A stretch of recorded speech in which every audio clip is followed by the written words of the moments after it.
All right, guys, this is the time of year that we're all working on planning out our hunts for the year. And in particular, we're working on, or you should be working on, your spring bear hunts if you're doing some. If you're not doing some, we'll probably convince you by the end of this that you should be doing some. But this is the time of year that we start putting our heads together and figuring out what we're going to do for the spring bear season. So, Ryan, I've got Ryan Lampers here with me today, and we're going to talk a little bit about executing your best spring bear season. And we're going to talk about the 2024 Bear Tour that we launched this year. We're traveling to three Western cities, Boise, Idaho, Salt Lake City, Utah, and Missoula. We'll talk about that a little bit as we go through. Really, our main focus here today is to kind of talk about how we go about choosing and finding and executing spring bear season. And so, this time of year is not too early to get into that and start planning that. So, hey Ryan, it's good to see you again, man. Yeah. Yeah. So, No, good to see you, Mark. Yeah, there's two things this time of year, right? Two things that we focus on. Tags, tag apps, building out our calendar, and spring bears. You and I talk quite a bit, and for the last few weeks, it's generally somehow, some way, our conversation always flips over into spring bear season, which is, hot on our head in our heads right now, just thinking about that. So yeah, I'm excited about it. I know we've got a lot of ideas, and as we do every year, and we're talking about new areas, and it just gets me going. So it'll be here before we know it. yeah, I know, especially this time of year, you look out the window, it's snowy, it's yucky. In my East Scouting elk course, Ryan, I was looking at the memberships. My number one month for signups is August, which is terrible. Guys, I mean, seriously, if you're waiting until August to plan your September elk hunts, you're probably not getting the job done as thoroughly as maybe you should be getting it done. Now, I'm really talking about guys that you're going to a new area. If you're going to an existing area and you already kind of got it dialed and and you kind of know how to approach it, that's one thing. But I think Ryan, you're the same ways. I love the adventure of finding new spots. Now we go back to some spots here and there, but like this year, our spring bear season this year, let's talk about that for a second. We're kind of branch out a little bit, and you talked me into going to Alaska. It wasn't a hard you didn't have to twist my arm. And hopefully before we go, we'll be able to get in a hunt here. And then when we come back, I don't know what time we'll have because we jump right into the Western hunting summits, which our first one is the Bear Summit, which we're technically going to be hiking around looking for bears in that. And my hope is that Montana, I don't know where they're at with this, but they're talking about extending the Montana bear season to June 15th ish or so. That's going to be really great for Montana bear hunters. That is long overdue. Like Oh my gosh. every year we talk about this. There's places in these areas we hunt, in Montana especially, and Wyoming, but it's not the proposal. This is for Montana that we just can't get into. Like we would love to go hunt these areas, but it's like that last week of May and that front end of June, these big slides start opening up and you can actually access these places. So it's always been a frustration. It's never made a whole lot of sense why they don't extend it into June like the proposal says they're going to do here. So I sure hope it goes through. It's going to help. Okay, so Ryan, you're already talking bear hunting lingo. So let's go back to what you just said. You said these slides start opening up. When you say slides, what are you talking about when you say that? Yeah, so I think you and I probably get the same question every year from folks through social media or whatever. They're always asking, what do you look for when you're e-scouting, when you're on your maps, and there's some go-tos that are always the same for me. We could talk about remote locations. That's not necessarily the best place for bears, but it's the best place to have seclusion, to be away from folks, to not have any interference from others. So, solitary bears are always, just like every animal, they're always the goal. Areas that may not see a lot of traffic. So number one, that's kind of the thing that we're looking for. When I mentioned slides, when I think of certain places, a little bit higher elevations, you're looking at the 5 to 6 to 7 and above type elevation areas within just this state, for example. Man, there's some really, really, really good habitat in that range. That's why I said that when it comes to later in the season, the snow melt, burns these south facing slides off, and that gives us access. When it's too early, like there's a lot of places we absolutely cannot access in April. We can't access the front half of May. There's still, heaps of snow, or at least there's heaps of snow in the passes that we got to go up and over to get into these big slides. But, these big slides, av shoots, you find some really, really good stuff at the higher elevations, not necessarily those low, 2,000 to 4,000 foot elevations, I guess, at least in this state. There's places that I wanted to hunt for years that have these amazing slides at, pushing that 6,000 elevation foot mark. And they're just not free of snow. They haven't greened up enough to pull those bears up to get there.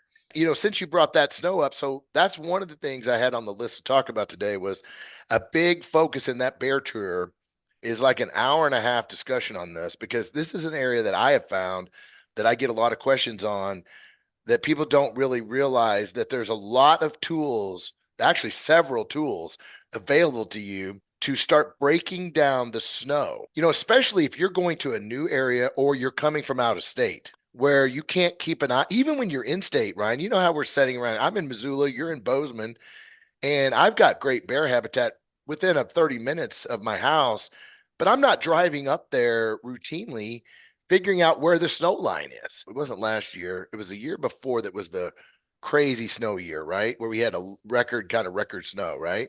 Yeah. Well, so many guys were messaging, man, I couldn't drive to where I thought I could get. I couldn't get to my normal bear spot. I got to where we hunt before and it was snow covered. Well, I'm telling you that there are tools and techniques that we're going to show you at the bear tour, how you can make really good educated predictions on when you get to point A. Not only is there snow going to be there, but how deep is the snow and what is the melting progress of that snow? Those are the three things that I personally, when I'm looking at areas and I'm saying, can we get there? What's the best time to get there? And what is the snow conditions historically been? So that's the key, is being able to look at it historically. For example, we're going to teach you techniques to look at the past 3 years of data. And then right before you go, you use the current tools to see what it's doing, like right before you go, because even though it's done it historically, it might not be that case right now. Historical averages are great and all, and I thumb around through historical averages because it gets you an idea of generally you can get into this place at such and such dates. This elevation is going to be open at such and such dates, and that's something to have in mind every year.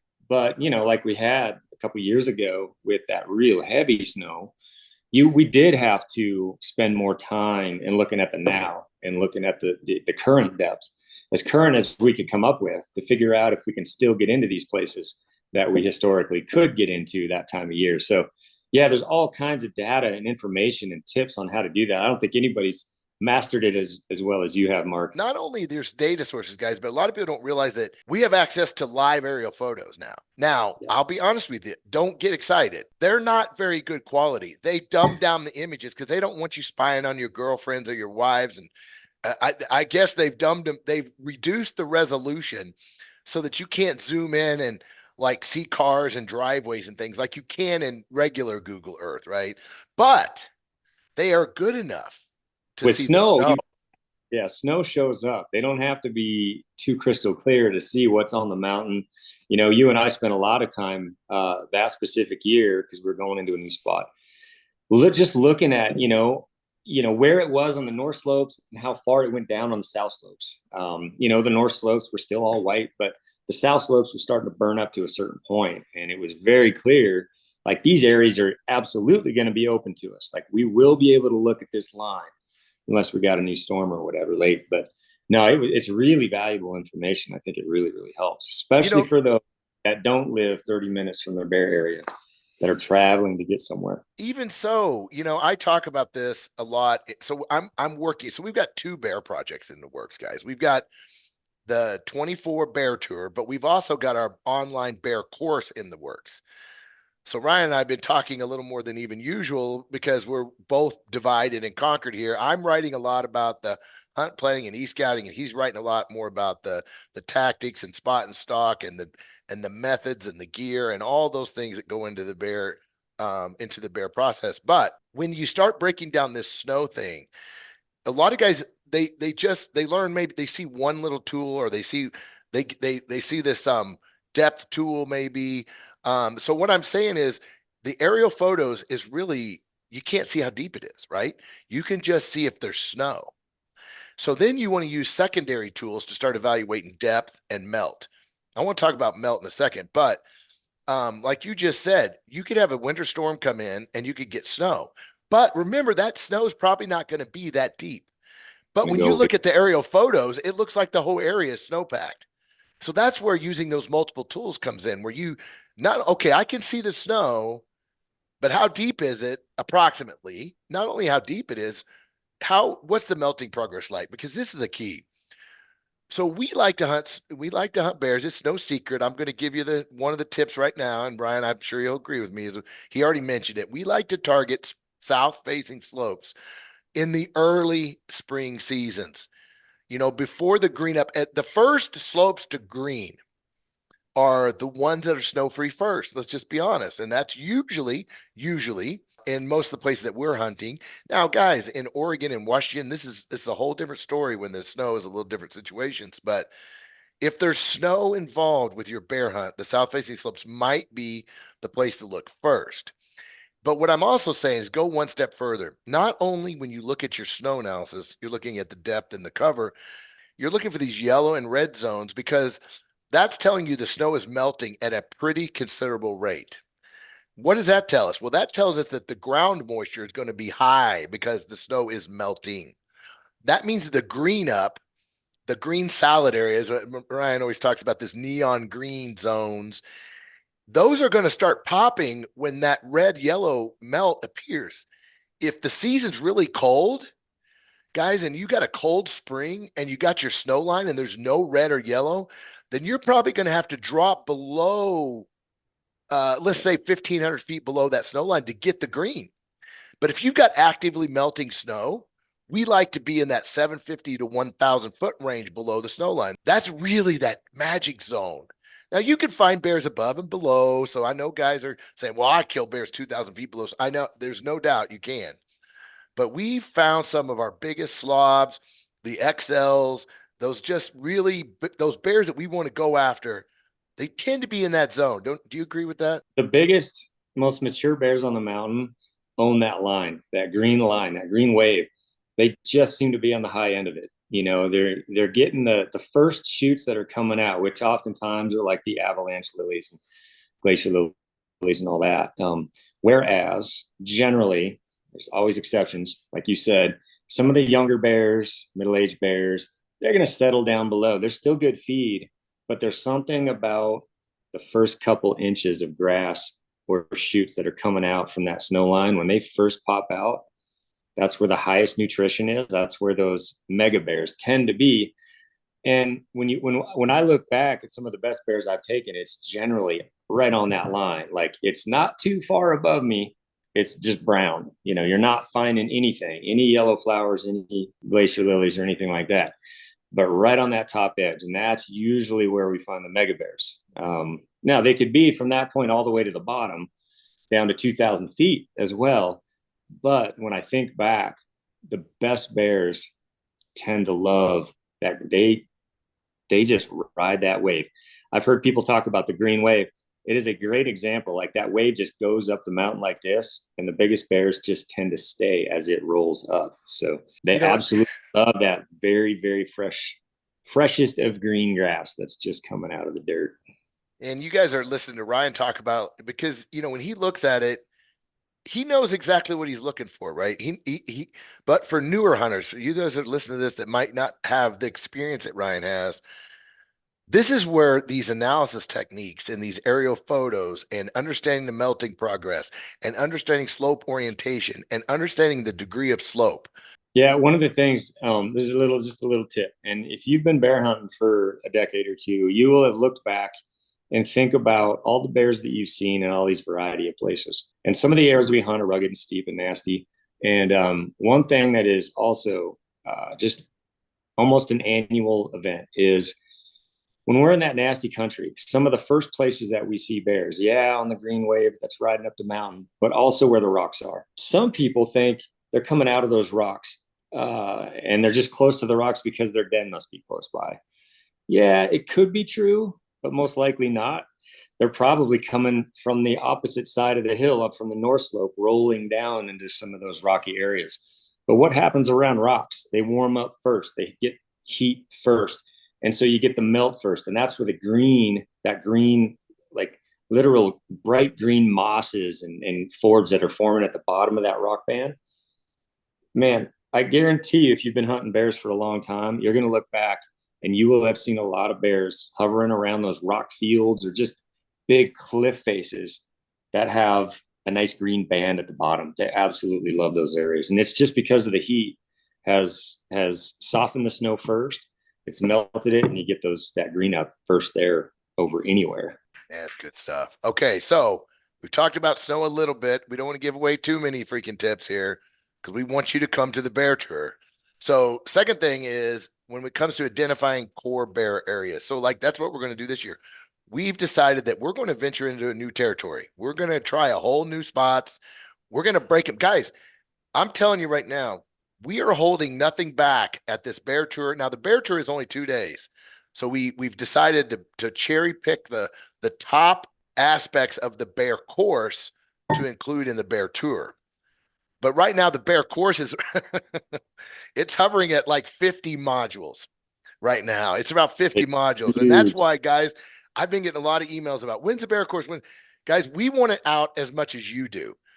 I want to make sure that this course is the end all to spring bear hunting.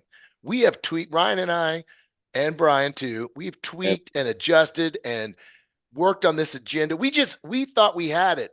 Ryan and I were just talking the other day, and we decided we wanted to add a whole new section on, and I just finished writing it on water crossings. I kind of forgot, I kind of just overlooked it. It's such a critical part, which I want to get into today, of spring bear hunting. And then Ryan wanted, we need to talk about safety issues surrounding bear hunting too. So even though we had been tweaking this agenda for months and months and months, we still added a couple more modules to this thing. It is coming, guys. It is a work in progress and it is a beast of a job. And we're excited about doing it, but it is taking us longer than we anticipate because Ryan honestly just won't stop hunting. And I'm sure his wife would agree with me if she was on here too, but he just won't come out of the woods long enough to get any work done. So you can blame it on Ryan. Bear It's true. core core, it's true. He has no comment on that. Core bear hunting areas. So when we've talked a little bit about this, but when we're looking for an areas, we're looking for certain things, guys. I say this about elk hunting too. A lot of times we want to concentrate on the north slopes during the archery season for elk. It's a pretty known phenomenon that elk really do prefer those shaded, high moisture, cooler, less buggy, better vegetation north slopes. Well, the exact opposite is true of bears. They like the same things, but they're on now at this time of year, at least early spring season, they are on the more of the south orientation. But what I want to make sure you understand is don't just roll into an area and start looking for south slopes. That's not the magic formula. That's only one of the 10 to 12 elk finding features that we're going to try to cover in the course. So what we like to find, and Ryan, I want to let you keep going on this if you agree or disagree with me, is like what I like to find is areas that have multiples of those 10. I call it odds multiplication. And when you can find a bear area that has, let's say, 4, 5, 6 of the 10, there's a very good chance that that area is likely to hold bears. But if you find an area that has a south slope and that's all you look for, you might stumble into some bears there, but that's not the sole thing we're looking for. We already talked about elevation. So not only do you got to find these bear features, you have to find them at the right elevation for the right time of year. Ryan, I'm looking at my notes. I want to stop right here for a second. I want to go back to something because this is important. We skipped over this. We talked about this before the call. The timing and scheduling of your bear hunt. That reminded me. So, guys, Ryan and I agree. We've just talked about this. We kind of agree there's two kinds of ways you can approach spring bear hunting. Okay. Number one, you have a date that you can hunt. Let's say that you work a certain job and you can hunt April 15th to April 25th. If you can only hunt April 15th to 25th, that means you have a defined schedule. If you have a defined schedule, then you have to find a place that works with that time schedule. So you got to work around that, right, Ryan? Oh yeah, no, it's true. And another question I'm thinking of is just that I'll have people message me every year and they'll say, "Hey, I've got these dates. What should I be looking for at that time?" And that's a super important question, like you just said. If you got the 15th through the 25th of April, your areas are very limited. I'm only looking at a few different places. It Your core area is shrunk by a lot. There's a lot of places, most places in Montana.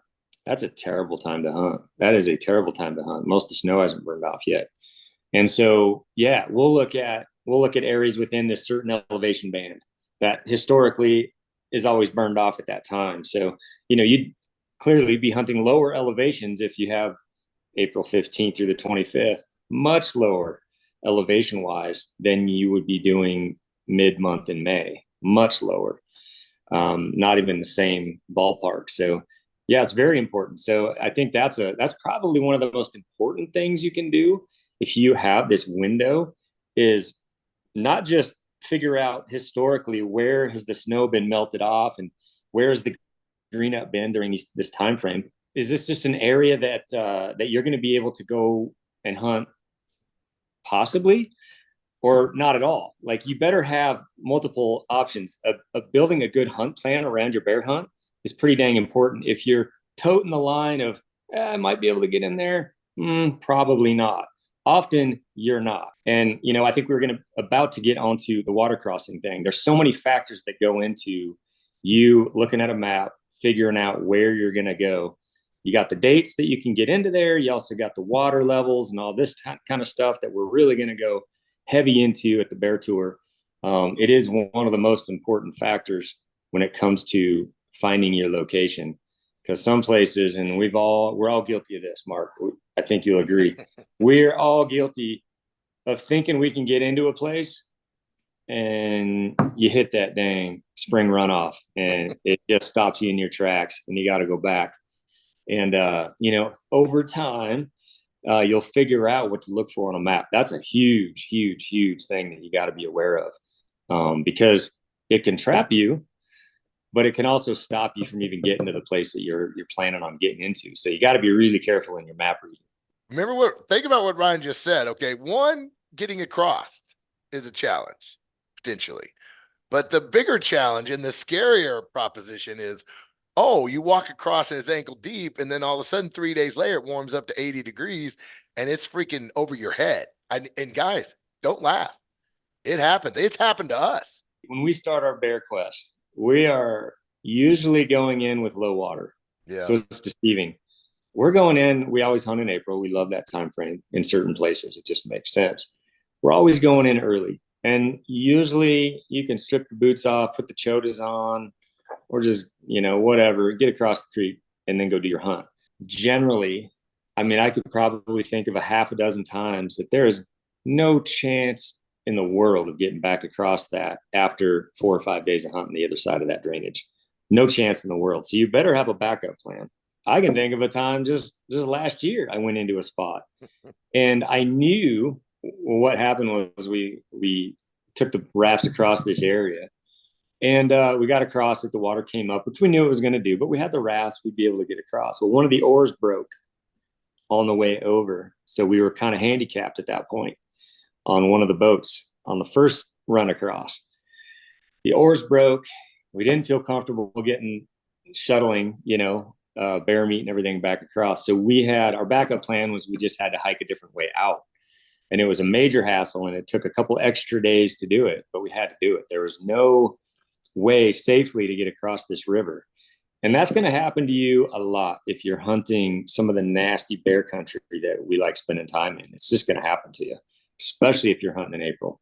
Because usually around May 1st, that water at that point has gone sky high, and it is kicking, spitting logs out, and it's chocolate, and it's bad, and it's just flat out dangerous. So it's a big concern. Okay, so we talked about you have a defined timeline.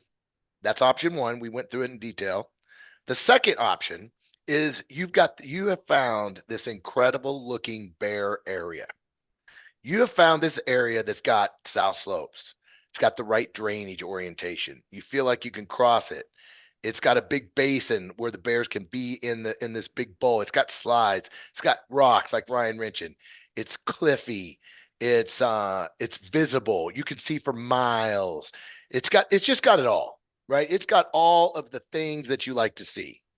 Well, then you got to figure out at that elevation and that slope, what is the best time of year that I should go in there and hunt those bears?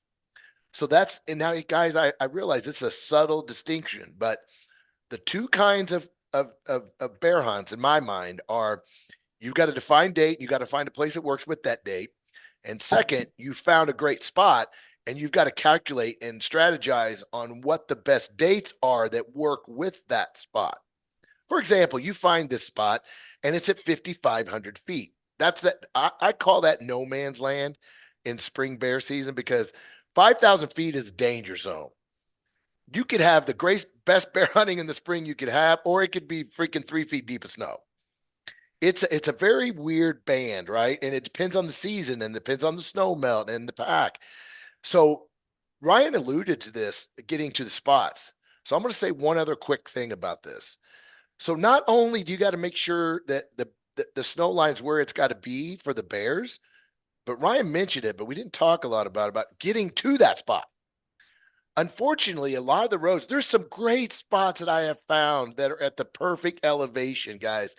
They're at the that 3,000 feet. They're April 15th. They look like money, but the road passes over a 7,500 foot pass to get there. Llamas There, don't wear snowshoes, do they, Mark? well, your goats certainly don't. So, and goats just hate snow. I'll just No, throw them I'm on a just kidding. toboggan. I'm just kidding. We still got to do a podcast about that. Let's try not to get in the weeds here. Let's not get started with the llamas versus goats just yet. Not only do you have to study your core bear area, but you have to study the roads to get there. I mean, would you agree? Right? There's so many great places that are, you just have to Oh go yeah. too much high elevation to get to the low I elevation. mean, I can think of places even back in Washington when I lived there and I was doing those hunts over there. You know, some of the best places you couldn't get to, and it was just a matter of it was such a great distance from that little north slope that came around a corner that you couldn't drive past. It stopped you in your tracks, and there's just such a long distance of snowfield on the road to get you to where you even wanted to hike in. You know, you still hike in 5 6 miles to get to some of those premier slopes. The snow would just block your way of accessing it so far back, and all it takes is one wind drift on a south face or a north facing slope on the road, that'll just kill your progress when you're trying to get to the trailhead. And if you don't have experience with this, those drifts that are on those roads are super dangerous because they shift, they slide, they're slick. It's not that powdery snow going up the slopes, guys. These things can get very treacherous very fast. You know, it's kind of like those water crossings. You got to really analyze what you can do safely. We talked about slope orientation. We've talked about like terrain features. You've mentioned pressure. One of the things that I teach in my elk course, which is absolutely the same technique that I use for bears, is the zones of pressure, where we really analyze where the road systems are, where the trailheads are, where the established trails are, and we put all that together. There's some great bear hunting close to the road, guys. There's some great bear hunting close to the road. We don't really do it that much for a lot of reasons. Now, one of the reasons I've just read a research study that looked at roads that have activity and what level of activity for bears start to shy away from the area. And it was pretty shocking. It doesn't take much. Now, the younger bears, they'll hang around. They haven't learned really much about the pressure. But these older, mature, we like to call them XL bears, these big old, 8, 9, 10-year-old bears, even older. You're not going to find too many of those. And you're going to run into some, but you're not going to find too many of those just hanging in the road ditch. Now, they do, and the baiting folks will sometimes be able to draw them down, but even we've seen even in areas of super high baiting, these really big bears just avoid it. They will not, they've learned to avoid those baits. We like the adventure too. Let's just be honest. We don't like people. We barely like each other. We like to go to where people aren't. And when we see people, we get mad and we get frustrated. Not mad at those people because it's public land, but we prefer to go.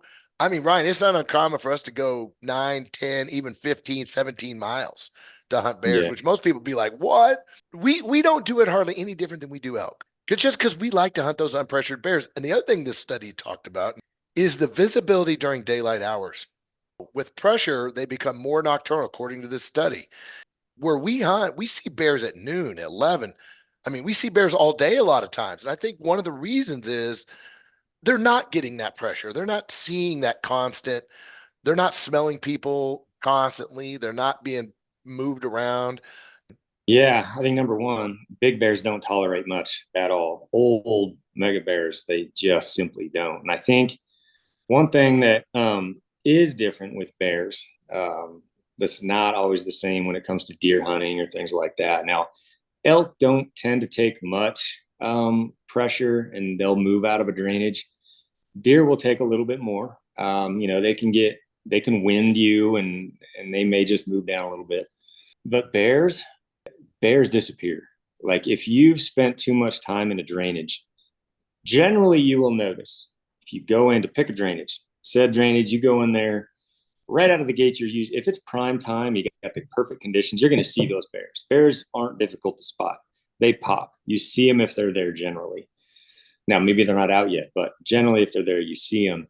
But the longer you're there, the longer you're in that drainage, if you have no ability to camp outside of that drainage and your wind is just shifting up, down, side to side throughout the day, you're going to see, it's just my opinion, you're going to see less bears every day that you're there. On average, on average. Now, a new one could roll in. That could happen at any point. But what I've noticed with predators is they've got an amazing sense of smell, and bears have one of the best. And they just don't allow themselves to be in a drainage where you've got human scent wafting around. Not in those secluded areas, man. We've noticed that it is a better game plan to spend a few days in an area, find the bears. If you can make it happen, great, and then move on. Move up drainage, move up a couple miles or over a little bit, or pick the next drainage on the other side. And keep trying to look at new areas and find new bears because the little pitter patter bears, they'll stick, they'll hang around, and you'll still see them wandering around. But those megas You just mean tend to like just, the Brian Call bears? oh, the ones that Livesey and Brian called, those type bears, the little German shepherds, big ears, those type bears. Yeah, they'll tolerate a lot more than a 10-plus-year-old bear will. And I've just noticed that the longer you spend in an area, the less mega bears you see. You tend to see them right away if they're there. There's exceptions to every rule. A new bear could come in. But if he's been there and he's established and he's got one hint, one nostril full of you, he's probably not going to deal with it. He's probably going to move locations. Even willing to move away from that perfect little green salad patch that he's got to go find another one just to avoid you and your scent in that drainage. I've just noticed that, and it's especially true with the real old age class bears. That's good stuff, man. I hope you guys are paying attention to that. So we alluded to this. Let's talk real quick about this water crossing issue. So I've got this bug. I'm one of those guys that I'm a map guy. I'm a technology guy. I like to use all these kinds of resources to improve my experience set, right? And couple that with the days I spend hunting. I've got this bug right now with this water crossing issue because it is such a freaking deal for spring bears that there's got to be some evaluation techniques and some formulas and some general guidelines that we can put together in this upcoming bear course. We'll talk about the bear tour as well, but how to look at a drainage and make reasonable predictions if you can cross that creek in the bottom of that drainage. How far? We talked about this before we started recording. How far up does this drainage need to go before it's got too much collection of the melting snow, before it's too raging? And then we were talking about how much difference in elevation from the bottom of the drainage to the top of the drainage, the steepness, basically the steepness of the drainage. How much of a factor does that play with how fast the water is, and not only that, how wide the water is, right? And then not only that, we've started writing this in the course already, is where's the best places to cross? What techniques do you want to use? Rafts, trekking poles. Ryan already mentioned chodas. Should you use Crocs or should you not use Crocs? When can you get away with it? How to tell if water's fast, not fast. Is it tea colored or is it muddy? Does it got debris in the water? One of the things I'm looking at is when you throw something in the water, how fast those are moving in the water. Once they go fast walking speed, the water is becoming very difficult to cross. So these are all things that I'm uncovering as I got this quest to conquer this water crossing issue. I mean, what are your thoughts on this water crossing issue as far as just a standard, how it applies to spring bear hunting? Yeah, I think it's really important. I I feel like I've been a fisherman my whole life, so I have lived and died by being able to read water in the See, guiding you got an world. unfair advantage. That's I unfair know. because Well, what I we've got to realized, figure out some way to extract that experience out of your head and get it into written form. what I realized back in my guiding days in my 20s was people absolutely have a inability to read water, and I know this by how many people would just step right off into a deep trench or not see the seam or not see the fallout, or they're literally putting their big old mouse pattern up in like 2 inches of water on a riffle instead of where it drops off. So I noticed like there's a lot of people that just aren't around water much and they have a real hard time reading it. And then go above and beyond that. If you've been running a jet boat on small streams forever, you really know how to read water. Like you really know you can see the depths. You got a pair of polarized sunglasses on. That really, really helps. And you can literally just see the depth and by the speed just by looking at it where you can cross, where you can't.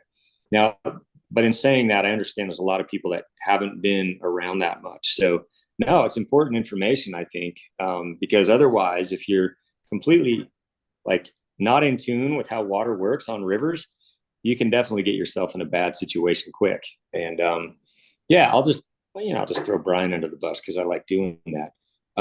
When I first got to know Brian could not read water.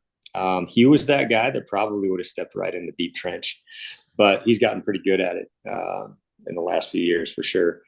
But it's just a lot of people can't do it. So I think we're going to offer a bunch of tips and tactics on how to read water, like you've been researching, and that's going to be pretty valuable to some, and to others, it's old school. It's easy to do.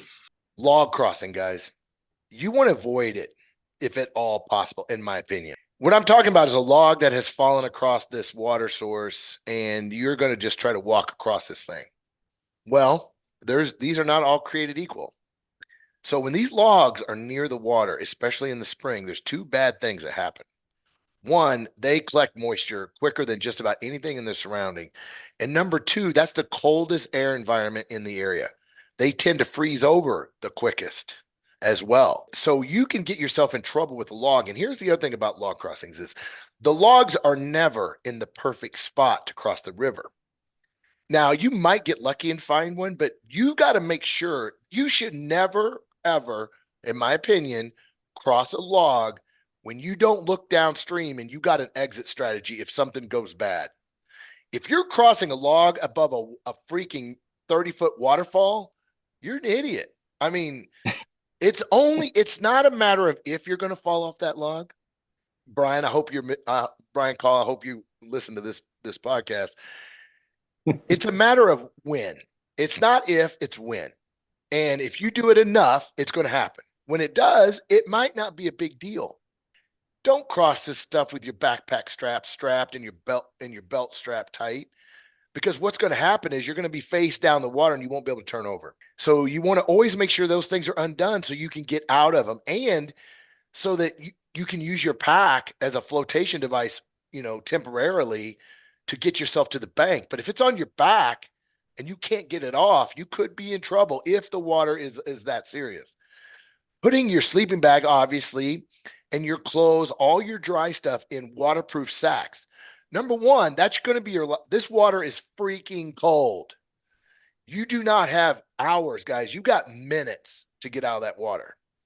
These provide exceptional floatability to your packs. When you use the stuff sacks, it's like putting buoys inside your pack. So your pack becomes almost like a life preserver for you. Wherever you cross, last thing I'll say about from my point of view, Ryan, he'll maybe have some closing thoughts on the water too, but never ever cross a place that you have no option when you fall in. Ryan spends a lot of time. I've seen him do it.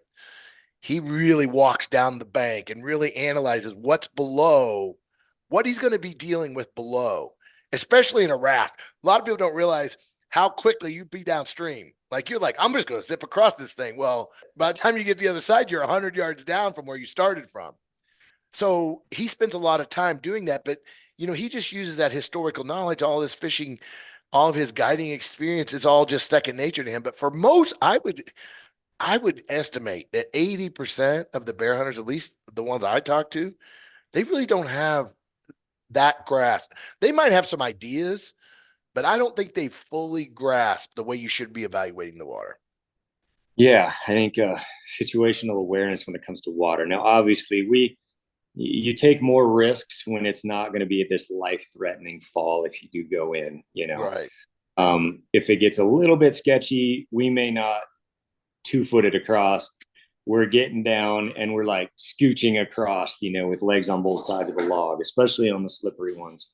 Yeah, I mean, you just like with hiking in steep terrain or rafting, you always want to know what your fall line is. And if there's one mishap, I mean, you walk around all day long and you're trip free. All it takes is one stutter step at the wrong time and you're coming off that log, or one piece of that bark to slide out from under you, and that out of your control and you're going in. So I think, picking the best place to cross. And when you talk about rafting, what I worry about with rafting is sometimes there's places that you may think about crossing. Well, if you miss one rip of the oar, you're going to be in jeopardy, or if your oar snaps. And that's always a concern of mine. And, we just seen it happen several times, but this last year it happened to us. And if you're in a place where you miss 1 or 2 strokes and you're in a world of hurt because of an oar breaking or coming apart, and then you have to try to get it back together. Sometimes I'll take a couple seconds and you are now going through the rapids that are possibly life-threatening. So, I think awareness on that one and always looking at your fall line. I remember last year, Brad and I, we were in a spot and, we knew this was going to happen. We were on this old bear that we were really hoping was coming out. And that was the Starvation Ridge video that we did. And, we could literally up there just glass down and see that water rising on the creek that we rafted across. That was really low when we came across it. And so we knew we were going to be dealing with some stuff going back. And we got down to where we came across. And this place was raging. I mean, it was ripping. We'd been out of food for days, and we finally had to try to get back across. It wasn't ripping when we came across it, but this heat has just got it swollen. Hopefully the river crossing isn't as bad as I think it's gonna be. We'll see. Get up early, zip down this thing, and see if we can't get across the river. All right, fingers crossed we get across that river tomorrow.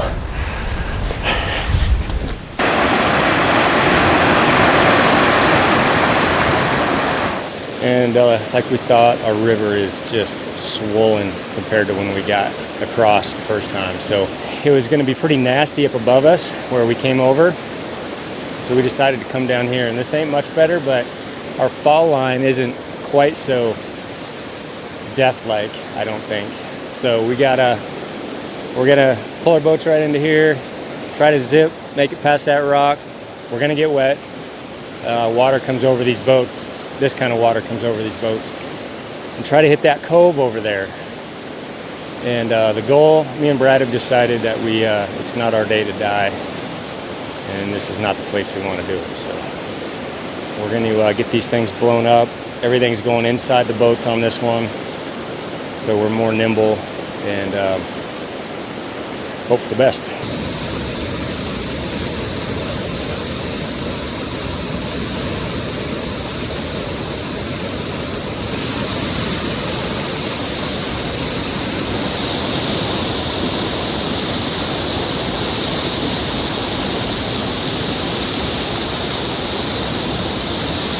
And you only got a couple options. You either go up, down, try to find an area that's less dangerous, or you do this massive hike around that's going to take you extra days to get around it. And, so I don't know, I probably spent 2 hours maybe going up, down, more down. And I fought through the brush and the tangle hoof and the devil's club and all this stuff to go find an area where the river bent. It allowed me to get as high as I could behind this boulder and shoot across through the fat stuff, and just gave me a really nice clean line to get to the other side. And the biggest thing you got to look out for on the other side is if there's sticks or beaver chews or a log jam. The last thing you ever want to do is have a fall line that has a log jam, because you ain't coming out of that with that cold ripping water. So really, really, really taking enough time to find the perfect spot to cross is important. You just don't want to risk that stuff. And, I ended up hiking down there, I don't know, probably a mile, and I had to go back up, get Brad, get the rafts, hike all the way back down there. And we found our perfect spot where it was a pretty clean line straight across, and we made it out with ease. But if we would have attempted it up where we were and wouldn't have taken that time, one slip, one missed stroke, and there's potential for absolute disaster on that one. So yeah, it's really important. Water is not something to be messed around with when you're crossing. One of our biggest limiters for us when we spring bear hunt is the water. Where there's so many places we want to hunt. Like we got a couple places I'm dying to hunt, but we've got these llamas, and now Ryan's got these goats, and we got to get across these waters. And like we said, getting across might not be the problem, but there's literally no way out. Mm-mm. I mean, there is, but it would take days to hike out. So you've got to be able to get back across. But there's so many of these places that we have found that we'd love to hunt. We know there's big bears in there because nobody else can get to them. But we know the water issues, and looking ahead at the forecast, and we know in certain places all it takes is a couple of days of 70 degrees. That's not all that hot, but in the spring, that's hot enough to really, really, really drain that valley and put a lot of water in that creek. So a couple of 70-degree days strung together, it's a whole different scene in those creek drainages. Completely different. Well, the first hunt you and I went on, the first bear hunt that we did together, we went into this really far spot with a whole bunch of creek crossings, and we walked in pretty good, ankle deep, maybe shin deep, right? Not much of anything over knee deep. And we get back there, you killed a great bear. You had to fight for your life in camp against the Grizz. Brian killed a great bear. I missed a freaking bear. I wanted another shot. Yeah, I missed a bear. Well, we couldn't. The weather was warming up, and we got to go. It was a 2-day pack out. It took us 2 days to get in. We figured it was going to take us 2 days to get out, and the weather was warming, and we probably waited. I mean, we got out okay, but it was a little sketch at a few spots. Another day of that warm would have been maybe a problem. 2 would have been a real problem. Before we wrap this up, I did want to talk a little bit about, glassing spots, because I think this is, when it comes to spring bears, we have some theories, and Ryan particularly has some great theories on glassing. And we look at glassing for spring bears as a feature. It's got to be, we've got to be able to put our eyes on bears. If you're hunting in really thick timbered areas and there's a couple little meadows, and the chances of watching 2 or 3 small meadows and a bear walking out there and you getting a shot in that meadow, I think is low. I mean, it's low that you're going to pick the right meadow that a bear is going to walk into. The bear density is much different than when you're deer and elk hunting, right? I mean, if you get yourself in a perfect position for elk, you're in an elk area, you're probably going to find some elk. That's not always the case with bears. Yeah. There's just not, the density isn't as nearly as high as mule deer, whitetail, elk. So you could be looking at a picture perfect place, and yet there's just not a bear in that area. So you got to be aware of that. And so, yeah, I think you're probably going to allude to this, but we like pitching ourselves on into places where we have miles in at times that we can look at just a ton of country. It's not just one little zone because it could be bear free, but we're looking for those areas that just give us absolutely, literally miles of area that we can look at. And then we make our move, and then we go to the bear, and then maybe it's the next day that we put a stalk on that bear. And that's one of my favorite ways to hunt, is see a bear that's far off and then do everything you can to get there and then kill it the next day. I love that way of hunting. What Ryan just described about seeing a bear and going to it can't be, I should say can't, but there's a lot of challenges with that theory at different times of the spring bear season. So we're going to break that down at the tour. You can go to westernbeartour.com and you can see all the information about that. So I'm a big proponent. I don't know how much Ryan does of this, because he just can look at a country and he can say, oh, that's the best spot. That's the best spot. That's the best spot. And he doesn't really even know why he is saying that. He just knows. There is so many techniques and tools that you can use to be able to tell. Basically, what you can say is, from this spot, what can I see from this spot 360 degrees around, 5 foot off the ground from this spot? What can I see from here? Now, most people might think that, oh, well, that's easy. You just get on top of a ridge and that's easy. Now, in super, super steep country, I'll be honest, it's much easier to look at it and make predictions. But in country that's a little more gentle, maybe, and maybe not quite so cliffy, sometimes you don't know if you can see over that next ridge to the next ridge because of the angle. Sometimes you can't tell on the roll of the terrain. Can you see below you or can you not? All these factors. These things can all be pre-tested. What I'm getting to is using the tools that we're going to teach at the tour and in the course. You can use these tools to predict visibility, but I like to go into our spring bear hunts with a dozen or more glassing spots that I've already pre-tested, that I know what I can see from there when I get there. Because Ryan, you tell me if you agree or not. There's nothing worse than hiking 2 hours up to a freaking glassing spot and getting there and be like, oh, this isn't as good as I thought it was going to be. Yeah, timber's blocking. Man, it's a bummer, right? But I do a couple of other things. One, I evaluate the shot distances from those glassing spots. Like, I'll do a radius, 700 yards, 500 yards, 400, whatever your effective range is. I always like to know, what is my shooting distance from that glassing spot? What is that? Why does that mean anything? Well, one, it's going to tell you can you make a shot from there? Number two, how much time are you going to need to make a stalk on a bear that you do see from there? These are all things you can kind of work out before the hunt, guys. And when you get into the situation, you're already ready to go. You already have this in your head. They're very valuable. The other part to this is planning the route to the glassing spot. And this is really important for guys that are a little less experienced with topography maps, or maybe they're using an hunt application that lies to them about the topography. There are a lot of apps out there that the topo maps are just not reality, guys. They're just not. They've been smoothed out. They've been altered to make them look good. Well, I don't care about looking good. I care about reality. And I want to know where the cliff is. That's right. I want to know where the cliff is, especially in the dark.